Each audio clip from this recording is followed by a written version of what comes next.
I visited Motown Hitsville, USA. Music lovers and musicians will want to find their way to Detroit to tour the famous and historic Motown. After wanting to go there for years, we did. You will need to make reservations to get inside this amazing museum to see the collection and absorb the history that busted forth inside and out this wooden structure found just west of downtown Detroit. No videoing is allowed, but take all the still pictures that you want. Purchase a ticket and join the tour to learn how Berry Gordy revolutionized music forever. Travel across America with me to Motown Historical Museum. I don't want to spoil the intrigue of this place, but I do want to give my armchair travelers and my trucker friends a thick slice of nostalgia. And for my fellow travelers, put this place on your itinerary. Or maybe it is already on your bucket list, and this is the boost you needed to make a beeline to Hitsville, USA. Join my treasure hunt by counting how many times you spot Marvin Gaye's "What's Going On" gold 45 RPM record in this video.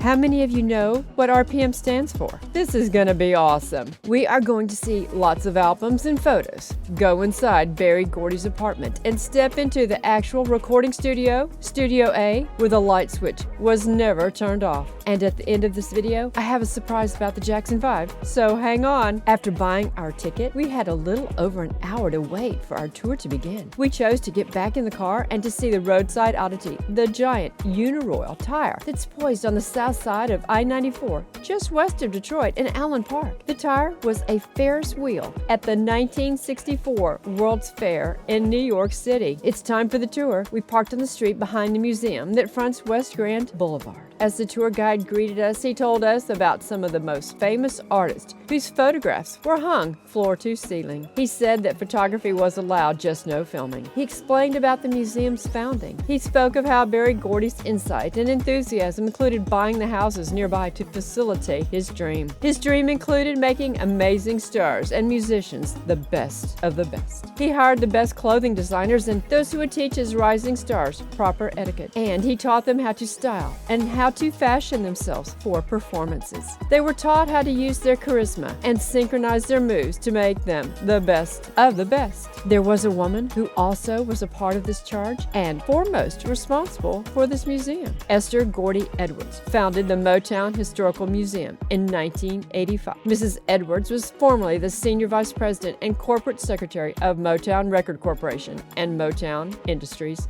Inc. Mrs. Edwards is an important part of one of the biggest musical success stories, not only in American history, but in the entire world. As we walked from room to room, the memorabilia was overwhelming. From sheet music to album covers, and from Michael Jackson's black fedora and glove to actual 45 RPM singles. It was a lot to take in. The tour guide spoke most of the time, but certainly left plenty of time for fans to gawk and enjoy the sights and sounds. Remember Stevie Wonder, Smokey Robinson, Marvin Gaye, The Miracles, Diana Ross, The Supremes, The Four Tops, The Temptations? Music spinning and playing in your head yet? Tell me, who is your favorite Motown artist? That's a tough one, I know. The guide told us a great story about Stevie Wonder that I will disclose soon. In the 1960s, Motown Record Corporation became the largest independent record manufacturer of 45 RPM singles in the world. Motown hit every musical avenue possible: jazz, pop, country, gospel, rock and roll, and as well as rhythm and blues. By the week ending December 28, 1968,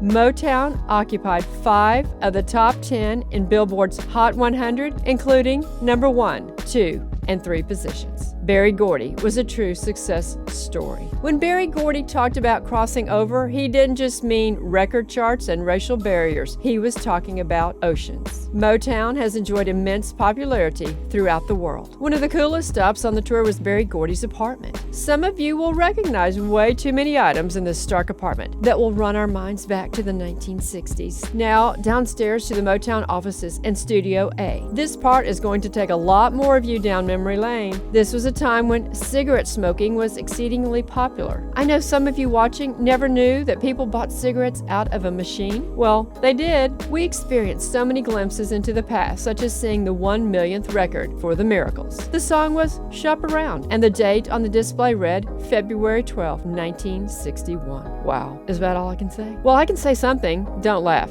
You can't beat the 60s and the 70s music. Although many decades have passed, the classic and iconic sounds were brilliant and have clearly stood the test of time. This is one of the most tender things I learned on the tour. See the candy machine? See the change on top? That was for Stevie. He loved a particular candy, and his peers would leave dimes on top of the machine for him. His favorite was always on the same pull, so he was never without and always got his favorite. You will have to take the tour to learn which one was his favorite. You're still counting the gold 45s, right? This is the actual control room. It buzzed with activity from 1959 to 1972, when Motown ruled, and when most of Motown's hit records were made. We are headed to Studio A. Get this? Studio A was open 24 hours a day. Is your head spinning like a record yet? Look at the tile floor. It's all worn out. I imagine you have a big smile on your face by now. Next, we all piled into Studio A. It was a bit overwhelming to realize who had walked down these steps, who had sung their very best,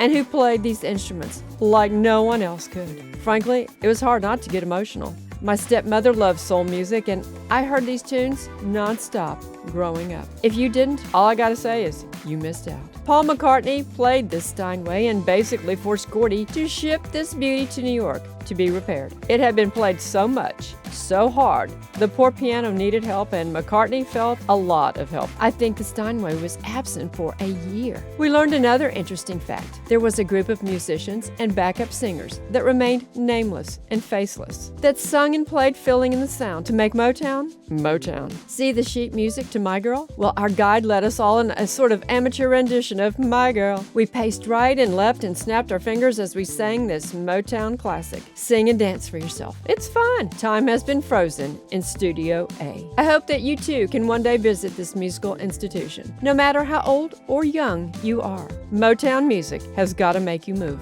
Yes. I promised you a bit about the Jackson 5. While traveling to Chicago the other day, we spotted a brown sign on I-80. I spot all the brown signs. The home of the Jackson 5. Yes, we are passing Gary, Indiana. A few days later, we went to the home where little Michael came home from the hospital. My short on the Jackson 5 home has become my #1 video, and I hope you will watch it too. How many Marvin Gaye's What's Going On Gold 45 RPM records did you spot in this video? Put your number in the comments. Flip-flops on the ground, swaying with the music. Unclassic road trip. Please subscribe. Be sure to check out my Urban Attractions playlist for lots of incredible places in the cities and towns across the USA, like Hitsville, USA, here on the west side of downtown Detroit.